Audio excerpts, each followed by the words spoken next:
Hey YouTube, so today I am making curried beef with potatoes and it's going to be water bath canned, so it's basically like a meal in a jar.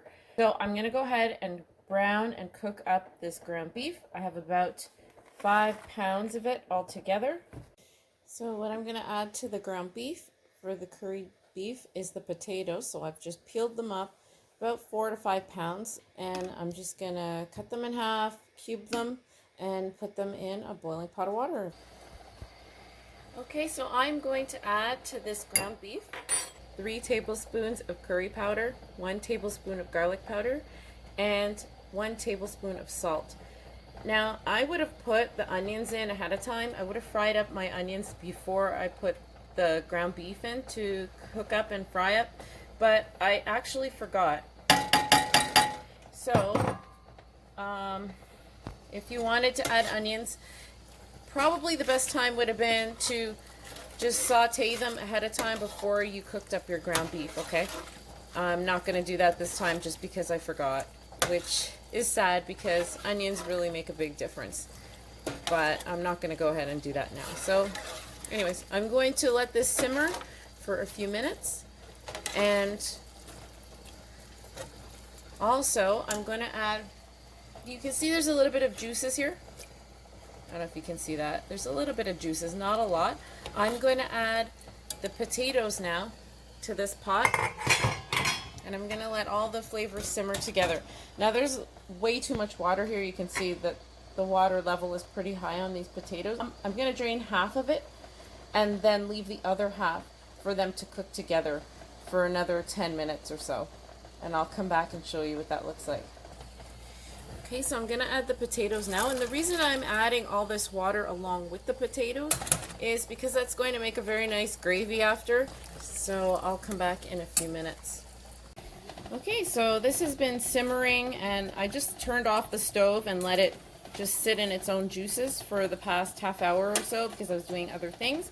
But you can see here, I have not added any thickeners or anything, but the liquid is, I would say, just the perfect consistency. You can always add a couple tablespoons of rice starch, tapioca starch, cornstarch to a 1/4 cup or so of cold water if you want to thicken something.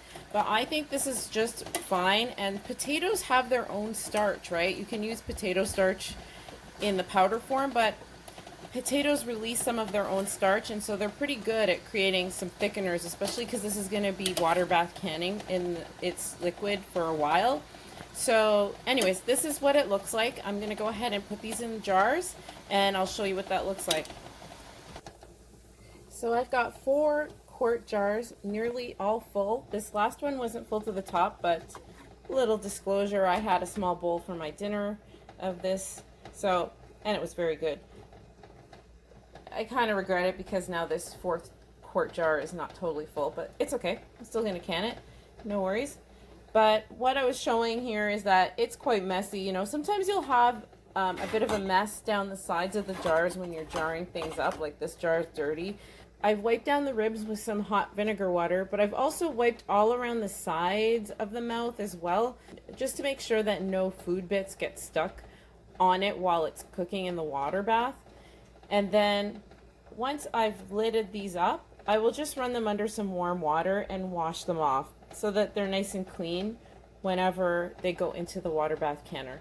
Okay, so these have been washed up and now they're ready to go in the water bath canner. I'm going to go ahead and sprinkle a little bit of vinegar in the pot just to keep the glass nice and clean on the outside.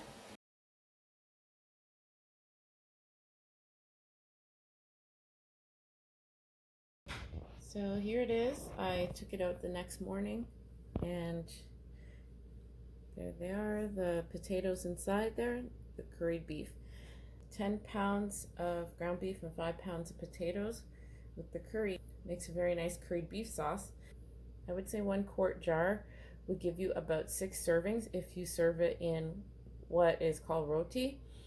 And you can also use tortillas the same way as you would use a roti, and this would be about 6 servings in 1 quart jar.